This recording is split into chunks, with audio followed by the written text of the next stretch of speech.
আসসালামু আলাইকুম ভাই ব্রাদার্স, কি অবস্থা সবার? আশা করি সবাই ভালো আছেন, সুস্থ আছেন এবং সাবধানে আছেন। আমি Firoz Parvez, welcome to my YouTube channel MFP blogs and the Bhai brothers.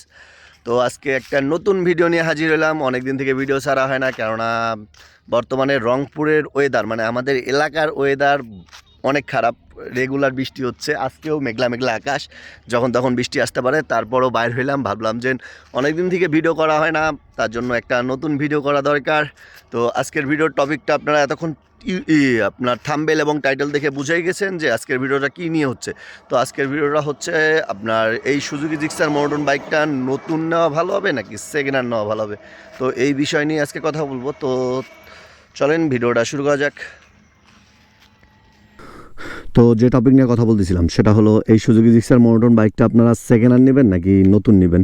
তো সেকেন্ড হ্যান্ড নিলে আপনার বাইকটা কেমন হবে আর নতুন নিলেই বা আপনার বাইকটা কেমন হবে। যদিও আপনার এই সুজুকি জিক্সার মনোটন বাইকটা আপনার বর্তমানে নতুন মার্কেট প্রাইস আপনার 2,06,000 টাকা। তারপরেও আপনার সেকেন্ড হ্যান্ড যদি নিতে চান আপনি, তাহলে আপনার 1,70,000 থেকে 90,000-এর ভিতরে ভালো কন্ডিশনের বাইক পাওয়া যাবেন একটা। যদিও সেকেন্ড হ্যান্ড নেওয়াটা ঠিক হবে কি না সেটা আপনার উপর নির্ভর করবে। আর তাছাড়াও আমি ডিটেলস আকারে বলি দিব যে নতুন নিলে বাইকটার কেমন পারফরমেন্স পাবেন আর পুরাতন নিলে আপনার বাইকটার কেমন পারফরমেন্স পাবেন। তো সর্বপ্রথম নতুন দিয়েই শুরু করি। যদিও এই বাইকটার নতুন মার্কেট প্রাইস বর্তমানে মানে 2025 সালে এসে এই বাইকটার মার্কেট প্রাইস 2,06,000 টাকা।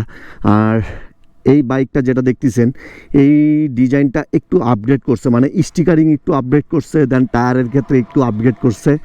তারপরেও এই সুজুকি জিক্সার মডার্ন বাইকটা যদি নতুন নেন আপনারা, মানে শোরুম থেকে যদি নেন, তাহলে আপনার এটা বলতে পারি আমি যে 1 থেকে 1.5 বছরের ভিতরে আপনার বাইকের কোনো কাজ করাইতে হবে না, মানে সেই ধরনের বড় ধরনের কোনো কাজ করাইতে হবে না।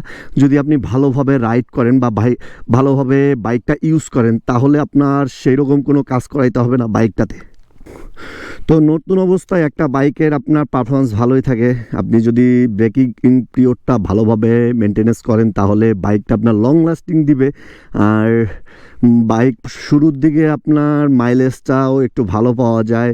যদিও আপনার সেটা চালানোর উপর নির্ভর করবে যে আপনি বাইকটা থেকে কেমন মাইলেজ পাবেন। আর নতুন অবস্থায় আপনার ইঞ্জিনের পারফরমেন্সটা ভালো থাকে, দেন আপনার বাইকটা দেখতেও ভালো লাগে। যদি বাইকটা নতুন নেন তাহলে আপনার এটা জানাই থাকবে যে বাইকের কোনো সমস্যা নাই, মানে আপনার নতুন অবস্থায় কোনো সমস্যা পাবেন না।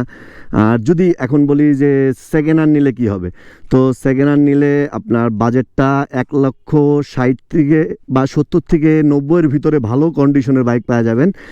আপনার যদি সেকেন্ড হ্যান্ড নিতে চান তাহলে সর্বপ্রথম আপনাকে একটা ভালো বাইক খুঁজতে হবে। তো এই খোঁজাখুঁজির দিকটাই আপনার অনেক প্যারা লাগে। যদিও আমি এই বাইকটা সেকেন্ড হ্যান্ড নিয়েছিলাম, কিন্তু আমার নতুন নেওয়ারই প্ল্যান ছিল, তারপর আমি সেকেন্ড হ্যান্ড নিয়েছি, অনেক খোঁজাখুঁজি করছি। দেন 1200 কিলো চালা আমি এই বাইকটা নিয়েছিলাম। যদিও তখনকার মার্কেট প্রাইস ছিল 1,96,000, আমি নিয়েছিলাম 1,80,000 নিচে নিয়েছিলাম আর কি। অ্যামাউন্টটা সঠিক না বললে এটাই ভালো, 80 নিচে নিয়েছিলাম।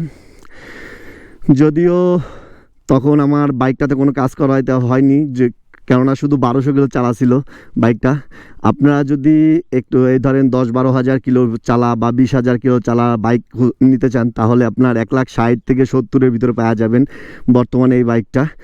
আর যদিও আপনার এই বাইকটা সেকেন্ড হ্যান্ড নিলে সর্বপ্রথম আপনাকে একটা ফুল সার্ভিস দিতে হবে, মানে মাস্টার সার্ভিস বা আপনার নর্মাল সার্ভিস দিয়ে নিতে হবে।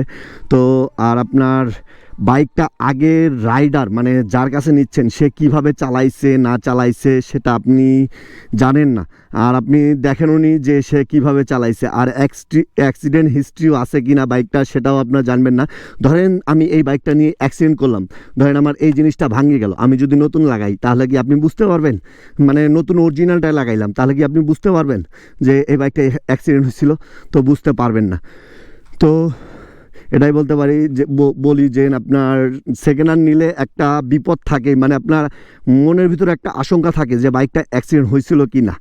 তো সেই জিনিসটা যদি আপনি পরিচিতদের ভিতরে নেন, যদি বাইক আপনার পরিচিতদের ভিতরে নেন, তাহলে আপনার সেই রিস্কটা থাকবে না। মানে আপনার দেখতেছেনই তো যে পরিচিতর ভিতরে যে সে বাইকটা চালাইছে, কীরকম চালাইছে না চালাইছে খোঁজখবর তো নিছেনি। তো এই জিনিসটা বলা যায় যে সেটা একটা বিশ্বাসের মাধ্যমে নিচ্ছেন আপনি সেকেন্ড হ্যান্ড বাইকটা। আর যদি আপনি ধরেন বাইরের কারো কাছ থেকে নিলেন, তাহলে আপনার একটা ভালো মানের টেকনিশিয়ানকে নিয়ে যাবেন, যে সে বলতে পারবে যে বাইকের কোনো সমস্যা ছিল কি না। তো সেকেন্ড হ্যান্ড বাইক নেওয়া আপনার ভালো, এমন না যে ভালো না, আপনার এই বাইকটার রিসেল ভ্যালুটাও ভালো আপনার।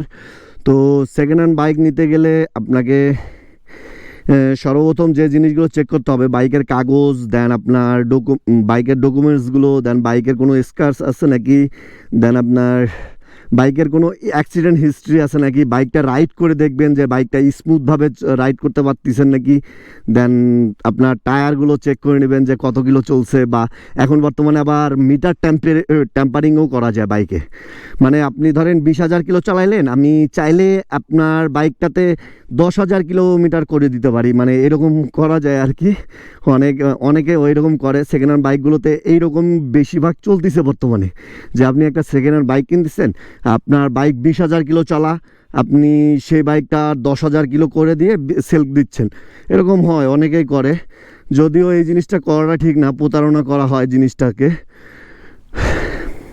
তো সেকেন্ড হ্যান্ড বাইক নিলে এই জিনিসগুলো ভয় থাকে যে বাইকের মিটারটা আসলে কি অরিজিনাল মিটার, নাকি বাইকের অ্যাক্সিডেন্ট হিস্ট্রি আছে নাকি, এই ধরনের যাবতীয় জিনিস। আর নতুন নিলে আপনার এই ধরনের কোনো ভয় থাকেই না। তো আমি অলওয়েজ সাজেস্ট করবো যে একটা বাইক নতুন নেওয়া ভালো আপনার। সেই বাইকটা আপনার ধরেন 1 বছর থেকে 1 থেকে 1.5 বছর আপনার বাইকের কোনো কাজ করাইতেই হবে না। মানে আপনার ওই যে জাস্ট খালি বাইকের যে সার্ভিসগুলো আছে, নর্মাল সার্ভিস, মানে ফ্রি সার্ভিস, নর্মাল সার্ভিস, সেই সার্ভিসগুলো দেওয়া লাগবে। তাছাড়া বড় কোনো ইস্যু আসবে না, যেমন ইঞ্জিনের কোনো ইস্যু, দেন আপনার আদার্স কোনো ইস্যু, এই ধরনের ইস্যুগুলো না আসবে না। তো এটা বলতে পারি যে না, আপনার নতুন বাইকটা নেওয়া ভালো হবে। তো আজকের মতো এতটুকুই। আর যদি ভিডিওটা ভালো লেগে থাকে তাহলে অবশ্যই কমেন্টে আমাকে জানাই দিবেন, আর আমার জন্য দোয়া করবেন। ততক্ষণ পর্যন্ত ভালো থাকুন, সুস্থ থাকুন এবং সাবধানে থাকুন। পরবর্তী ভিডিওর জন্য অপেক্ষা করুন। টাটা, আল্লাহ হাফেজ।